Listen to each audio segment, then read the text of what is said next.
আগে কনসেপ্টটা বুঝে নাও। কোনো সেটের উপাদান সংখ্যা যদি n হয় তাহলে তার উপসেট সংখ্যা হবে 2n সংখ্যক উপাদান পাওয়া যাবে। এখন দেখো আমাদের 1 নাম্বার প্রশ্ন, এটা হচ্ছে কি সিলেট বোর্ড 2022 সালে এই প্রশ্নটা আসছে। বলা আছে P = ABC এর উপসেট কোনটি? এইখানে P সেটের আমাদের উপাদান সংখ্যা দেওয়া আছে 3টা, অর্থাৎ n এর মান দেওয়া হচ্ছে 3।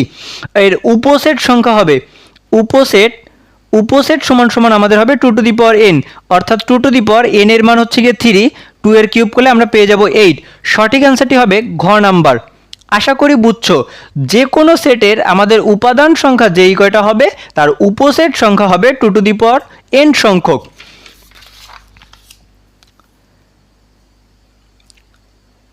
এবার এই প্রশ্নটা দেখো, বরিশাল বোর্ড 2022 সালে এই প্রশ্নটা আসছে। আমাদের এ সেটের উপাদান দেওয়া আছে 1 2 3, তার মানে আমাদের n এর মান দেওয়া আছে হচ্ছে গিয়ে 3। এর উপসেট সংখ্যা বের করতে হবে, উপসেট সংখ্যা হবে 2n, অর্থাৎ 2 এর পাওয়ারে কিউব, 2 এর কিউব করলেই আমরা পেয়ে যাব 8। সঠিক অ্যান্সারটি হবে ঘ নাম্বার। একইভাবে করেই আমরা পরের প্রশ্নটাও সমাধান করে ফেলি। এবার দেখো আমাদের বলছে কোনো সেটের উপাদান সংখ্যা 3 হলে তার উপসেট সংখ্যা কত। এবার আমাদের কোনো সেট না দিয়ে সরাসরি বলেই দিছে উপাদান সংখ্যা 3, অর্থাৎ n এর মান আমাদের বলে দিছে 3। বের করতে হবে উপসেট সংখ্যা। উপসেট হবে আমাদের 2n, মানে 2 এর কিউব, অর্থাৎ হচ্ছে আমরা পেয়ে যাব 8। সঠিক অ্যান্সারটি হবে গ নাম্বার। আশা করি বুঝছো। এবার এই প্রশ্নটা দেখো, রাজশাহী বোর্ড 2023 সালে আসছে। আমাদের বলা আছে এ সেটের উপসেট সংখ্যা 32 হলে এ সেটের উপাদান সংখ্যা নির্ণয় করো। এইবার কিন্তু বিষয়টা উল্টা, আমাদের বলছে উপসেট সংখ্যা 32, উপসেট সংখ্যাকে আমরা 2n দ্বারা প্রকাশ করি, এইটার মান বলে দিছে 32। বের করতে হবে উপাদান সংখ্যা, মানে n এর মান আমাদেরকে বের করতে হবে।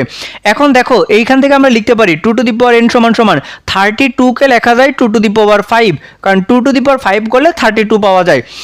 এখন সূচকের নিয়ম অনুসারে যদি দুই পাশের বেস সমান হয় তাহলে তার পাওয়ারগুলো সমান হবে, অর্থাৎ a = আমাদের হবে 5। বেস সমান হলে তাদের পাওয়ারও সমান হবে।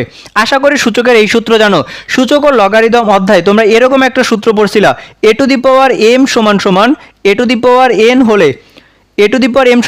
a⁴n হলে দুই পাশের বেস যদি সমান হয় তখন m = n হবে।